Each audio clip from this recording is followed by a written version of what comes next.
is Jody. I'm typically a pretty shy person. I was voted shyest senior girl my senior year of high school. I grew up in Keensburg, a small little town not too far from here. Should I tell about the bee in the ear? Yeah. I'm married to Brian Burkett. He's also known as the Bee Man, and which makes me the queen bee. So, being a beekeeper's wife, I had to come to the rescue of Brian once. He was working with some bees, and I heard him screaming, coming to me, running with his hands on his ears, saying, "There's a bee in my ear, there's a bee in my ear." So I quickly thought, there's no way we're going to make it to the hospital in time. So I got the shop vac, and I pulled it out, and he's like, "No!" And I stuck it to his ear, and I sucked it out. So I guess I am the queen bee. I saved him.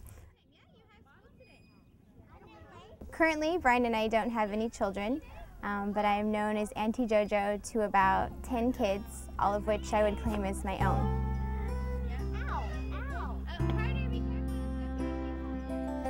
4 months ago, my family suffered a great loss. We lost my father to cancer after a 4-year battle. I've missed him every minute since he left. And I'll hug his neck, yeah, when I get... About 2 days after we lost my father, I had been staying with my mom, and about 9 p.m. I get a phone call. That's Paula. She called me and said, "I'm trying to find you." Those are the first words out of her mouth. And I was just amazed that she came over and called and wanted to see me. And I know that was a God moment, because as much as I told her, "I'm okay, we're doing fine," God knew better. I love sports, especially playing softball. I think that's because my dad was a baseball player. And this spring I actually got the awesome experience to coach my niece's softball team. Go Wildcats! I'd always promised her ever since she was little that I would help coach her team, and so this year my brother and I helped coach the team, and that was so much fun. We had a blast. I am on the youth ministry team known as the Stretch Group. I also co-lead a stretch group of high school girls on Monday nights at Cynthia's house from 7 to 9.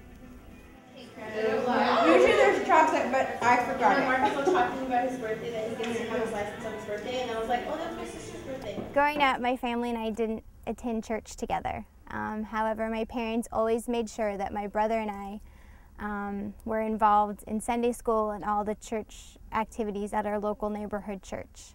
I knew about God, I believed in God, but I didn't have a relationship with Him. As an adult, I didn't begin my relationship with God until after a 3-month-long marriage to an unfaithful, drug-using husband ended in divorce.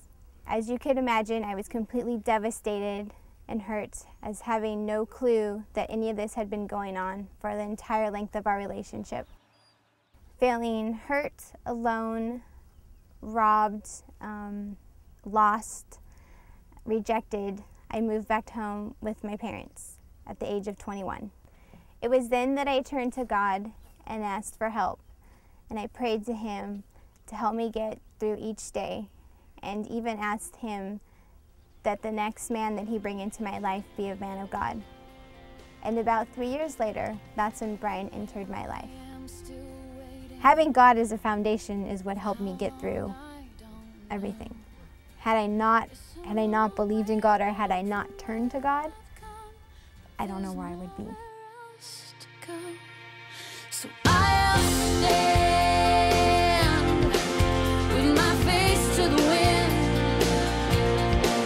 and my back to the world. Being a Christian isn't easy, but I have to say, if there was something easy, it's being able to talk to God and just being able to open up and talk with Him, because He knows what's in your heart. Even if the words don't come out right, He knows what you're wanting to say. To this world.